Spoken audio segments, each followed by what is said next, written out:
We didn't coordinate today. No, but Normally we do. I am in deep awe of how white your shoes are. They're brand new. Holy smokes. This is only the third time I've worn them. Yeah. And my goal is to keep them this white. But it's probably not going to happen. But yeah, they're going to be, everyone's eyes are going to go right to my shoes. Yeah, they're like blinding. Yeah. There's like nothing like a crisp white shoe. Yeah. It brings the dopamine. Yeah. Run DMC would be actually no, they wouldn't, because they're not Adidas or Nikes. That's fair. Yeah. You're a traitor to the cause. I'm sorry. Yeah. I'm sorry. All right. Well, Happy New Year. Happy New Year. Yes. Our episode today, this is Hall Pass. We are talking about all things education, learning, etc. And in this case, the absence of... Yes. Well, I don't want to say the absence of learning, because that's incorrect. The absence of stimulation, I guess you could say. Yes. Yeah. Boredom. Yes. Boredom. I'm bored. Coming off the holiday. Yeah. Parents heard I am bored too many times. And March break is coming up, and we are all about to hear this again. And so we're here to talk a little bit about boredom. Yeah. Okay. Yeah. What is boredom? What is boredom? What is boredom? Boredom is not... What isn't boredom? Yes. So I say boredom isn't having nothing to do. Right? Say, I know what it is. It is the absence of stimulation. Right? And so when... Well, not even stimulation. The absence of, like, dopamine. Yes. Input that makes us feel good. Yes. Yep. And so I think something that I've seen on social media, in different articles and things lately, is that we are doing our kids a disservice by constantly entertaining them and not letting them be bored. So boredom is actually a good thing, we think. And it's tough for parents because you don't want to see your kid feel uncomfortable, feel miserable, or anxious or restless. Yeah. But that's part of the phase to learning to become a bit more resilient and how to self-entertain. Yes. And so I think, let's start off by talking about maybe the parental pressure to make sure that your kids don't feel bored, that a lot of parents I think feel, and then maybe hop into why boredom is not bad. All right, as a parent, I can hop a little bit into the parental pressures.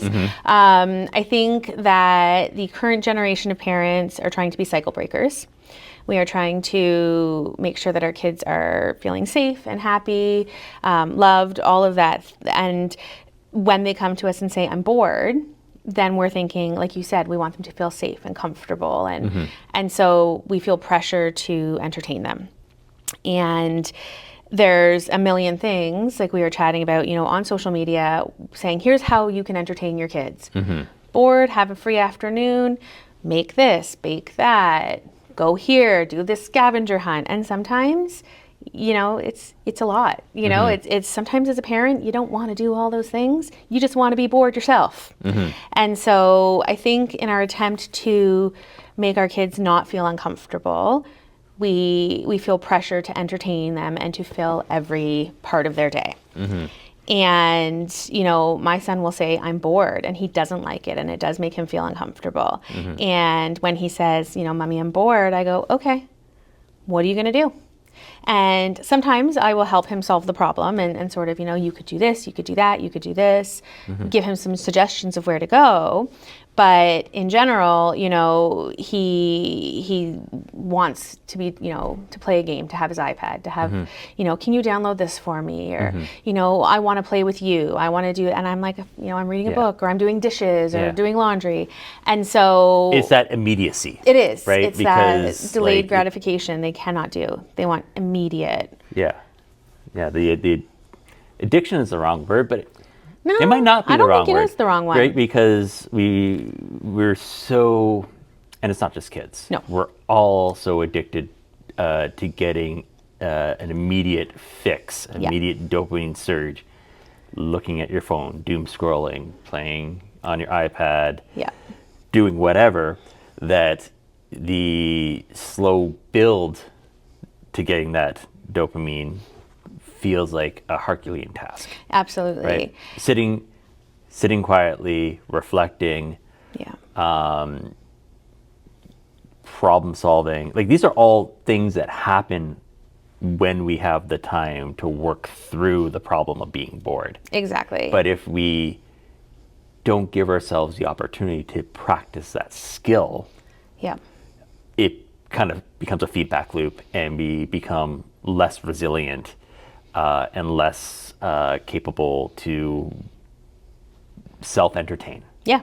Absolutely. or problem solve on our own. Absolutely. And so I think because we feel so pressured to not allow our kids any discomfort, we are doing them a disservice by not allowing them to be bored. And so, because I've seen this stuff and read about it a little bit, when my son says I'm bored, I'm like, cool, go find something to do. And he always finds something to do. Yeah. He might have a fit about it first. He might pitch himself on the ground and, be like, oh, I'm bored. And I go, cool. It's funny how, because all of this is generational too, right? Absolutely. Like how the pendulum swings back and forth. And you have Absolutely. the latchkey generation, and then now you have the Instagram parents, right? And it's always this overcorrection. Yep. Right? Should the kid be left unsupervised for hours and hours at a time, just go out and play, come out when the lights come on? I mean, there's some benefit to that, but also it's probably an extreme end of parenting. But the hovering helicopter parent needing to overmanage your kid's life is the other extreme, right? Absolutely, because it's going to create a generation of kids who are not self-reliant and who cannot be bored and be alone with their thoughts. And, and it is. And like you said, it's such an overcompensation. We're all trying to do, we're not doing anything different by being cycle breakers. Every generation tries to undo what was done to them. And so it's very interesting to I'm curious to see what this current generation is going to come up like. Yeah, everyone's going to go back to being frontier people on the... Right. It's going to be intense. So this is an education podcast. Yes. Right? And right now we're talking about kids being bored and how that's not necessarily a bad thing. But what does this have to do with school and learning and education? And so being bored teaches us some very good skills that we need for learning. So executive functioning skills, problem solving, resilience. How to focus and keep attention. That's a big one, right? Because sometimes we need to work through things where the mind is not going to get that initial dopamine hit instantly. Yeah. And I think, it's going to develop creativity. Yes. And creativity doesn't just need to, when a kid can be creative, it's not just going to benefit them in art, in language, if they're writing a story. If you're creative, you are solving problems in innovative ways. You are thinking outside of the box. You are making connections between what you're learning and what you already know. You're activating that. So your brain is thinking in these wild and wonderful and wacky ways. And so when we are forcing kids to use those skills, then they're developing them, because if you don't use it, you lose it. And the bigger picture, the job of education is to prepare kids to enter society and the economy, right? And have the skills so that they're able to thrive and contribute to society, and also maintain a standard of living, and hopefully increase that standard of living over time, right? We want our kids to do well. Absolutely. In life. And the economic system that we're in currently, and certainly heading into the future, is innovation and creative thinking and making connections, because it's largely an innovation-based economy now. Yeah. Right? Those are the skills that are going to allow an adult, allow someone entering into the workforce to be competitive and maintain that standard of living. Absolutely. Right? In a weird way, boredom is a key part of the recipe for long-term life success. Absolutely. Because when a kid is not allowed to be bored, we are going to struggle with emotional dysregulation when we are bored. Our frustration tolerance is going to be in the tank. So something bad happens, we're going to explode.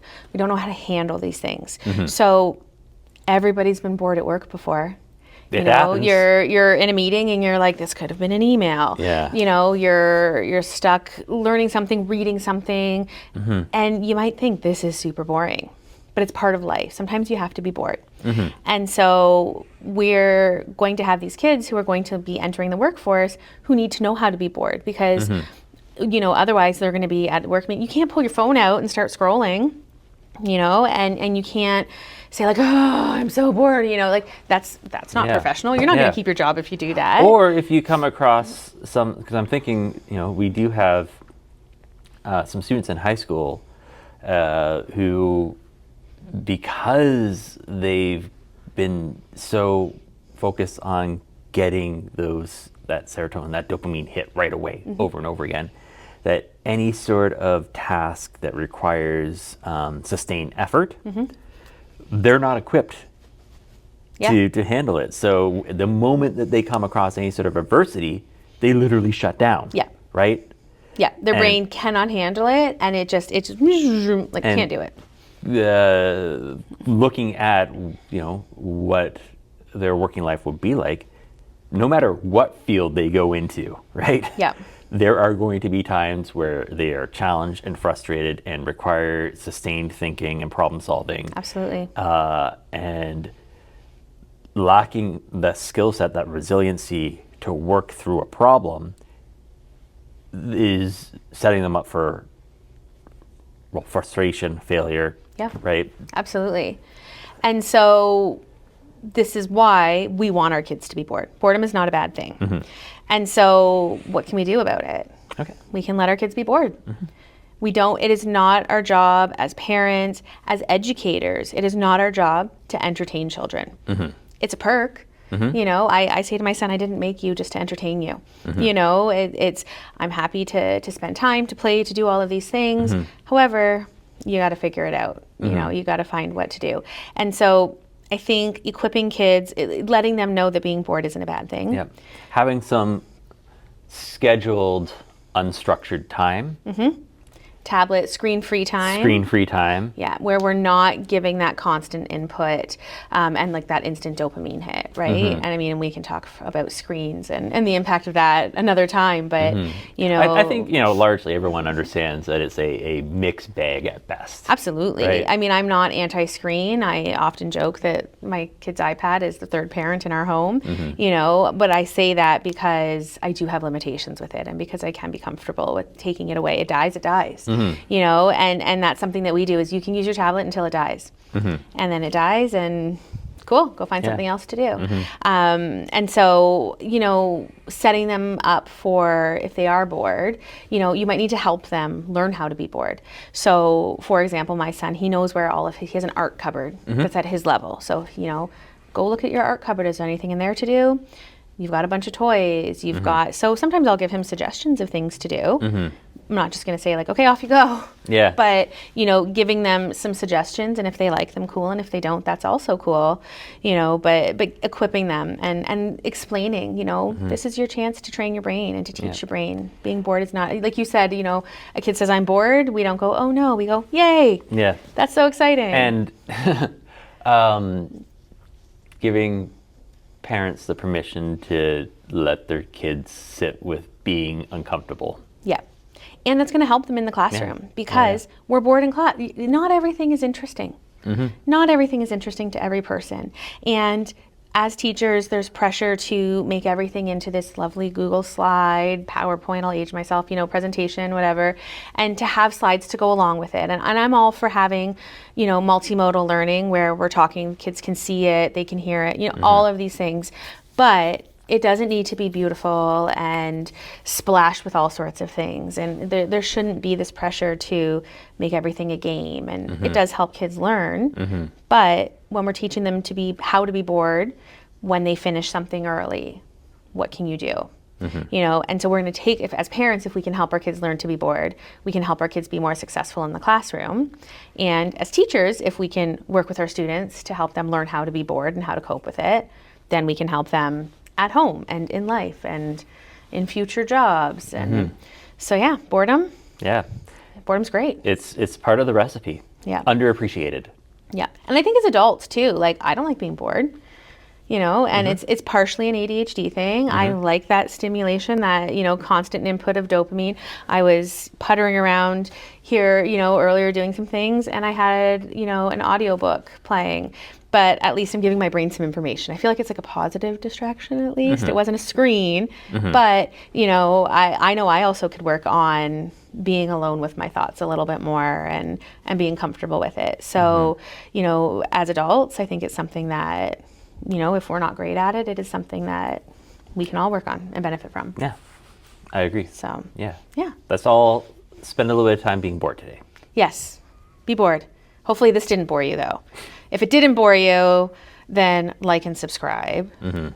Tell us, comment how much you know, tell us what your favorite thing to do when you're bored is. How do you bust your boredom without a screen? Screen-free boredom. Screen-free ways to bust boredom. What do you like to do? Any tips or anything for kids who are bored? How do you help them cope with that? Yeah. And if we did bore you, then it means that, you know, you also need to give us a like and a subscribe, because that was our goal today, was to talk about boredom. Okay. Bye, everyone. Have a good one.